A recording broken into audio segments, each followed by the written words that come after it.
Bon, donc une vidéo ici. Pourquoi les sites web jolis ne font pas de conversion? Donc d'abord la conversion, vous savez ce que c'est évidemment ou pas? Tout le monde voit la conversion? Donc c'est le fait que le client qui visite le site bien passe à l'action, soit il s'inscrit en tant qu'utilisateur, soit il explore, mais l'ultime conversion c'est qu'il achète quelque chose évidemment. Voilà, donc c'est pour ça qu'on vous explique ici, c'est contre-intuitif, on pourrait penser, oui, vous faites des sites web hyper modernes, graphiques, intéressants, avec du parallaxe scrolling, avec plein de choses, avec des icônes qui bougent, du call to action, le CTA, vous connaissez le CTA, le call to action, donc c'est inciter les gens à cliquer, notamment avec des icônes qui bougent, des icônes animées, donc tout ça, ça ne fonctionne pas nécessairement.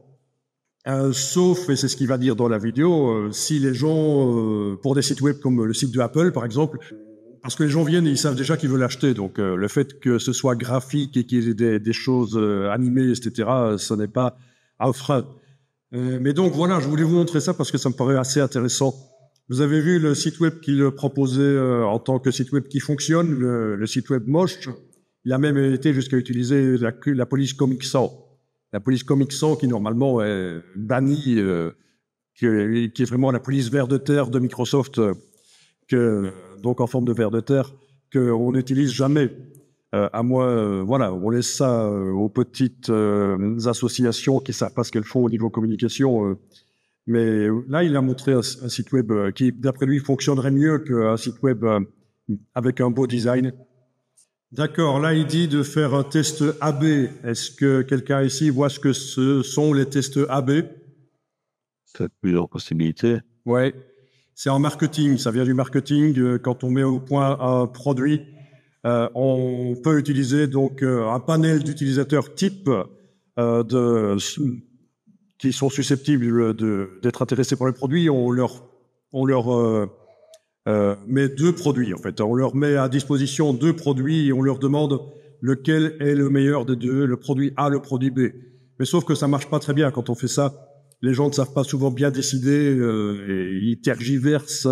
Et donc en réalité c'est un peu plus complexe que ça. Les tests AB, on fait deux groupes expérimentaux. Un groupe qui va recevoir le produit A, un groupe qui va recevoir le produit B.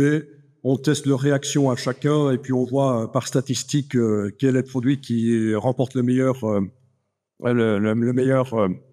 engouement. Voilà. Donc les tests AB, c'est ça. C'est plutôt que d'essayer de se triturer la tête à essayer de trouver le produit parfait, mais faisons des tests. On a deux versions du même produit, du même site web, du même design, et on teste pour voir lequel est le meilleur. Dernièrement, YouTube a mis au point quelque chose de similaire. Vous voyez de quoi je veux parler?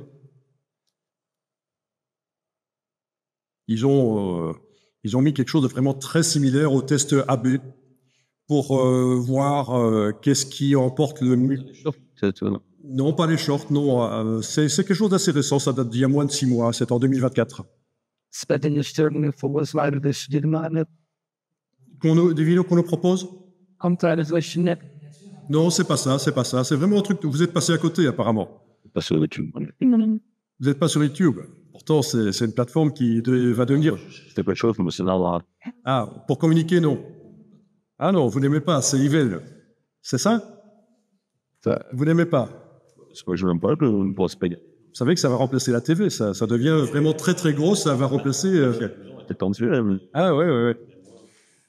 Meta propose dans mes publications Facebook, par exemple, de ces deux publications, ça a été sur aussi AB et comme ça, c'est la clé. Voilà, mais c'est ça sur YouTube. En fait, ce sont les miniatures.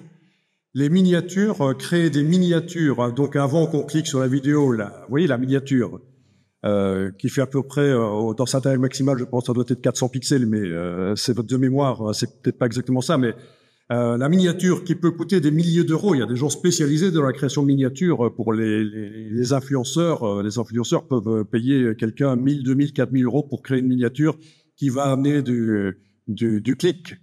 Eh bien, maintenant, YouTube propose de tester différentes miniatures et de voir laquelle fonctionne le mieux. Voilà. Donc ça, c'est un peu du test AB. Voilà, avec des statistiques, des retours sur expérience. Voilà, il y a des statistiques. Donc, vous n'aviez jamais entendu parler de ça.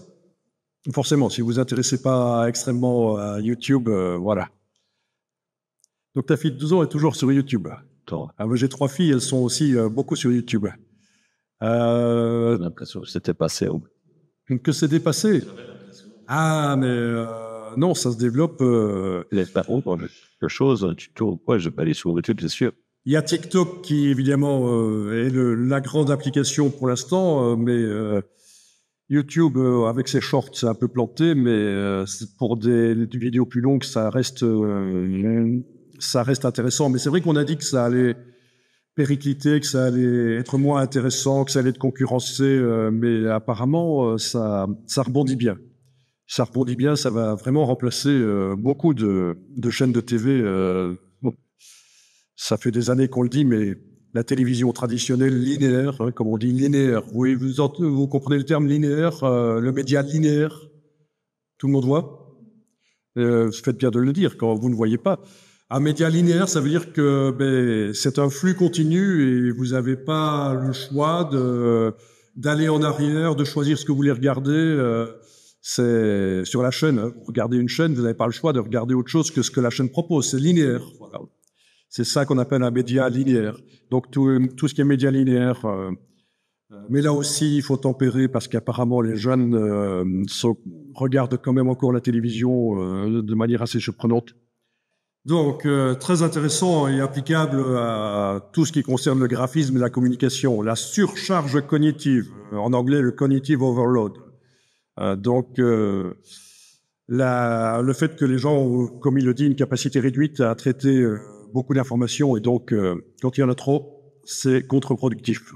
Donc on en a parlé tout à l'heure, le CTA, le CTA, le call to action, l'appel à l'action. Donc le but c'est que les gens cliquent sur un bouton et donc il est en train de dire que le bouton, s'il a une couleur vraiment différente du reste de l'interface, c'est bien parce qu'on ne voit plus que ça. Autre chose, il a parlé des blank space, donc les espaces vides. Donc il dit que c'est pas si grave si votre site web n'a pas d'espace vide, parce que c'est une règle en graphisme. Normalement, on doit créer l'espace vide. Si vous regardez un beau magazine sur la mode ou des choses comme ça, vous allez remarquer qu'il y a beaucoup d'espaces vides. C'est pas du remplissage de texte ou de photos. Il y a beaucoup de blanc. Ça augmente le côté haut de gamme. Mais donc, lui est en train de dire qu'un site web qui fonctionne, c'est pas nécessairement un site web qui a beaucoup d'espace vide, comme on le voyait d'ailleurs dans l'exemple du site avec la fusée. Donc, faites des tests AB, faites différentes versions du site web, voyez comment les gens réagissent, du site web ou de toute communication. À partir du moment où c'est numérique, vous pouvez le faire sans que ça coûte. Évidemment, si c'est pour l'impression, ça va coûter plus cher de faire différentes versions. Mais le numérique permet ça. Les applications, voilà, vous faites des applications. Vous avez la possibilité de faire différentes versions et voir lesquelles fonctionnent le mieux, les tests AB. Mais alors quelque chose de très intéressant qu'il a dit ici, c'est que pendant que les gens utilisent votre application, votre site web, votre communication numérique, Ouais. vous pouvez voir comment ils réagissent et corriger le produit. Parce que c'est une erreur habituelle quand on fait des produits numériques et même quand on fait des produits de manière générale, c'est de vouloir que le produit soit parfait avant de le diffuser. Il faut pas. Il vaut mieux ne pas trop attendre avant de diffuser quelque chose, surtout si c'est quelque chose à propos de l'actualité, quelque chose, une idée que vous avez, que vous développez. Il vaut mieux être le premier à la sortir. Même si le produit numérique ne fonctionne pas de manière nickel. Alors bien sûr, si on parle d'un vrai produit dans la vraie vie, un batteur de blanc d'œuf en neige, s'il fonctionne pas super bien, ça va poser un problème. Mais le numérique, les applications, vous pouvez faire des tests et corriger. Donc surtout, n'attendez pas que ce soit parfait. Utilisez les utilisateurs pour avoir du feedback et corriger le produit au fur et à mesure. Je ne sais pas si vous avez déjà entendu parler de cette méthode. Le bêta, finalement, c'est un peu ça. On fait une version bêta. C'est une version bêta, oui, en quelque sorte. Mais sauf que la version bêta, en principe, elle est limitée au niveau du nombre d'utilisateurs qui y touchent. Tandis que là, on parle vraiment du produit qui est utilisé par tout le monde. Donc, ça peut être pour plein de choses, produits numériques que vous faites. Le numérique permet de corriger en cours de route, donc n'hésitez pas. Donc, il dit d'éviter les animations qui vont de haut en bas parce que le regard doit aller de gauche à droite vers le call to action. Il a parlé aussi, si vous voulez absolument mettre des animations, mettez-les dans le haut de la page. Donc, voilà, pour venir en support de la communication qui se trouve en dessous, mais l'animation n'est pas l'élément principal. Ça, c'est très intéressant. Il va montrer un site web qui est destiné à des décideurs dans un hôpital. Donc, pas à des clients, pas au personnel, mais aux dirigeants. Et vous allez voir que le site web est assez peu ergonomique, il est très chargé, donc beaucoup d'informations pour convaincre de passer à un système informatique nouveau. Voilà, donc avez-vous des remarques, questions, interrogations philosophiques? J'espère que ceci, vous avez trouvé quelque chose d'intéressant là-dedans. Pour moi, je pense que c'est intéressant, parce que ça, c'est transposable à beaucoup de communications par le visuel. Ouais. Pas de questions? Ok.